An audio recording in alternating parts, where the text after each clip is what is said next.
Seorang yang sudah sampai usia 40 tahun, maka Allah mengingatkan dia untuk menyiapkan 5 bekal utama sebelum dia kembali pada Allah Subhanahu wa taala. Hati-hati yang sudah sampai 40 tahun, jika Anda belum memiliki satu di antara 5 ini, Anda mesti khawatir. Dan ini peringatan dari Al-Quran. Baik, 1. Qala Rabbi awzi'ni an ashkura ni'mataka allati an'amta 'alayya wa 'ala walidayya. Amanat pertama, kata Allah, dia mesti memperbanyak doa kepada Allah Subhanahu wa taala agar dibimbing. Banyak doa agar dibimbing mensyukuri nikmat hidup, plus bisa meningkatkan bakti pada orang tua. 1. Rabbi auzi'ni an ashkura ni'mataka allati an'amta 'alayya wa 'ala walidayya. Perhatikan baik-baik. Ya Allah, mohon bimbing saya untuk selalu bisa mensyukuri segala nikmat yang telah Engkau berikan pada saya sekarang, 1, dan pada kedua orang tua saya. Baik, jadi kalau sudah sampai usia 40 tahun, pertama, Anda memohon doa kepada Allah untuk dibimbing terus bersyukur kepada Allah. Ini yang mau saya tegaskan. Lihat baik-baik. Apa itu syukur?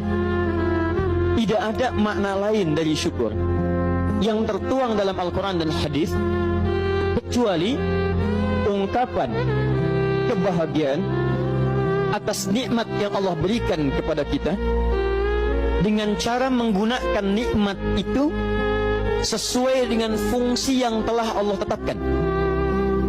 Misal, kita akan bersyukur dengan nikmat penglihatan mata. Anda diberikan 40 tahun dalam hidup, mata masih bisa melihat. Bagaimana mensyukuri nikmat mata? Kalau Anda ingin syukuri nikmat mata, maka yang paling singkat, gunakan nikmat mata ini sesuai dengan peruntukan yang telah Allah tetapkan. Fungsi yang telah Allah tetapkan. Apa fungsi mata? Masih ingat?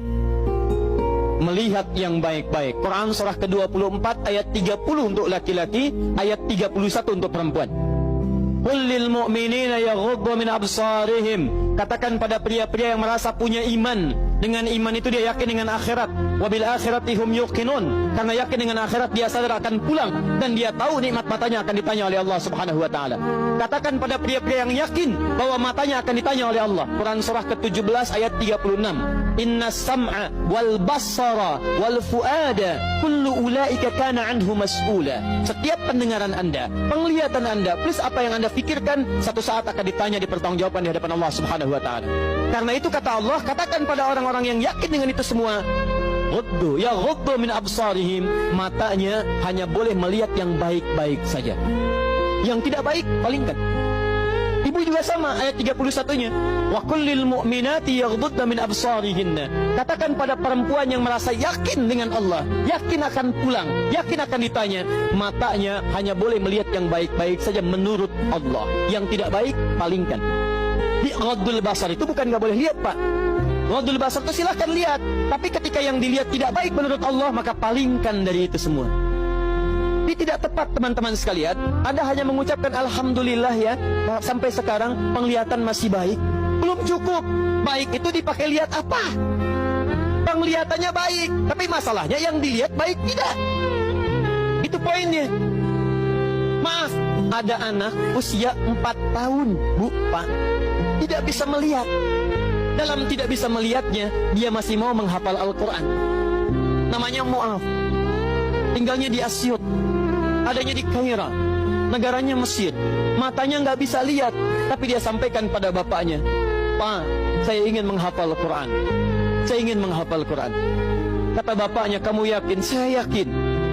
Baik, keluarga sederhana, punya cuman motor yang sangat luar biasa tidak bagusnya. Dimodifikasi dashboardnya, menempuh jarak kisaran 20 km. Datang pada syekhnya, bapaknya kemudian membonceng, muadnya di belakang. Teman-teman sekalian, setiap berangkat datang pada syekh, dapat hafalan baru, bapaknya tulis ayatnya, disimpan di dashboardnya. Di jalan lihat ke sini, lihat ke jalan, lihat ke sini, lihat ke jalan. Mu'adz bacakan ayatnya, bapaknya mendengarnya.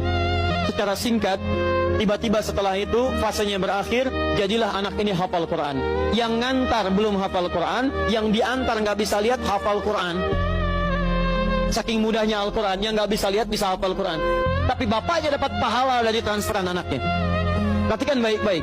Begitu dibacakan Qurannya, bagus makhrajnya, viral kisahnya. Begitu viral di Timur Tengah, datang reporter mau wawancara. Pertanyaan pertama, kalau adinda diperkenankan oleh Allah untuk bermohon saat ini, apa yang mau dimohonkan kepada Allah?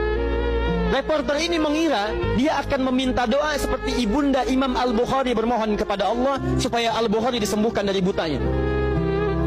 Bu, Pak, Imam Al-Bukhari itu dulu buta. Butanya permanen. Dilahir 2 tahun ayahnya meninggal, 4 tahun buta permanen. Nanti ada satu kejadian di situ, yang dengan kejadian itu ibunya berdoa kepada Allah, anaknya menghafal Quran sampai di surat Qaf, ya, ayat ke-22. Anaknya murojaah ayat, ibunya memohon kepada Allah sambil menangis, sambil tertidur, sampai tertidur. Disitulah kemudian terjadi sesuatu yang luar biasa. Seketika Allah sembuhkan Al-Bukhari kecil, matanya bisa melihat kembali. Karena kajian kita bukan di sini, lain waktu nanti saya terangkan. Anda yang punya kitab Fathul Bari, Syarah Sahih Al-Bukhari, beli jilid pertama, kitab Muqaddimah, halaman 634, paling kiri, paragraf yang ketiga, baris 1 sampai dengan 9. Anda temukan kisahnya. Nah, reporter ini mengira, ini Mu'adz akan minta kepada Allah seperti Al-Bukhari kecil memohon kepada Allah, matanya bisa melihat lagi. Ternyata lihat baik-baik. Kalau saya diperkenankan bermohon kepada Allah dan permohonan saya dikabulkan, maka pertama saya akan mohon kepada Allah untuk tetap membutakan mata saya sampai dengan kiamat. Ya Rabb, mohon butakan mata saya sampai kiamat, karena dengan buta mata ini saya bisa menghafal Quran. Saya takut ya Allah, kalau saya melihat lagi, mata saya melihat maksiat dan hilang Quran dari hafalan saya. Anda bisa bayangkan, anak kecil 4 tahun, mata nggak bisa lihat, digunakan menghafal Quran. Dan dia takut kalau melihat matanya dipakai maksiat. Antum dikasih 40 tahun. 40 tahun, lebih daripada 4 tahun, lebih dari 14 tahun. Anda sampai 40 tahun, dipakai mata. Dipakai apa mata Anda sampai dengan hari ini?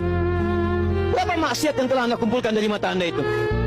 Mungkin wajar, jangankan hafal, baca masih sulit, lihat mushaf masih enggan, membaca masih susah. Kalau Anda sulit berhadapan dengan Al-Quran dalam pandangan Anda, tanyakan pada diri Anda, dipakai maksiat apa mata ini selama ini?